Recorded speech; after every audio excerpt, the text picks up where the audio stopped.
పాకిస్తాన్ ప్రేరేపిత ఉగ్రవాదులు అమానవీయంగా దాడి ఏదైతే చేసి అనేక మందిని పొట్టన పెట్టుకున్నారో దీని విషయంలో భారతీయ జనతా పార్టీ కరీంనగర్ జిల్లా శాఖ తీవ్రంగా ఖండిస్తున్నది. 370 ఆర్టికల్ రద్దు తర్వాత ఒక ప్రశాంతమైనటువంటి కశ్మీర్ ఇలా ఏర్పడ్డది.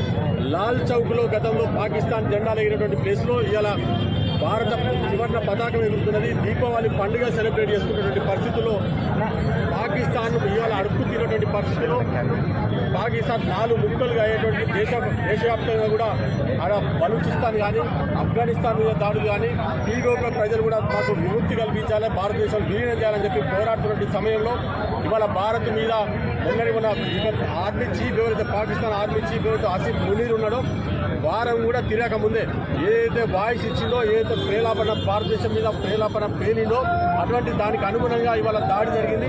దీని ఏదైతే దాడి అవుతుందో భారతదేశం మీద దాడి చేస్తే ఇటువంటి ఉగ్రదాడులకు భయపడే పరిస్థితులు లేదు. ఇలా గతంలో కూడా ఏదో పుల్వామా కానీ ఉరీలో కానీ ఏదో దాడి చేస్తే ఏ రకంగా నరేంద్ర మోడీ గారి నేతృత్వంలో దాడి తిప్పుకొట్టిలో ఎయిర్ స్ట్రైక్ కానీ సర్జికల్ స్ట్రైక్ చేసి ఏ రకంగా గుణపాఠం నేర్పులో అంతకు మించి రెట్టింపు గుణపాఠం తగిన శాస్తి తప్పకుండా నరేంద్ర మోడీ గారు చేస్తారని నమ్మకం భారతదేశం 140 కోట్ల ప్రజలకు ఉన్న విశ్వాసం ఉన్నది.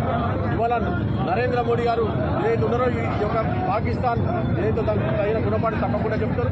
ఇవాళ ఏదైతే మసూలు భాషటువంటి పర్యాటకులు వారికి ఘన నివాళి భారతీయ జనతా పార్టీ కరీంనగర్ జిల్లా శాఖ తరఫున నివాళులు అర్పిస్తున్నాం. వారి కుటుంబ సభ్యులకి సానుభూతి తెలియజేస్తున్నాం. వారు ఏదైతే ఇటువంటి దాడులు చేసి ఇలా పిరికి పందలాగా భారతదేశాన్ని భయపెట్టలేరు మీరు. ఏ రకంగా కూడా ఇలా పాకిస్తాన్కి కానీ అక్కడ నుండి ప్రేరేపిత ఉగ్రవాదులు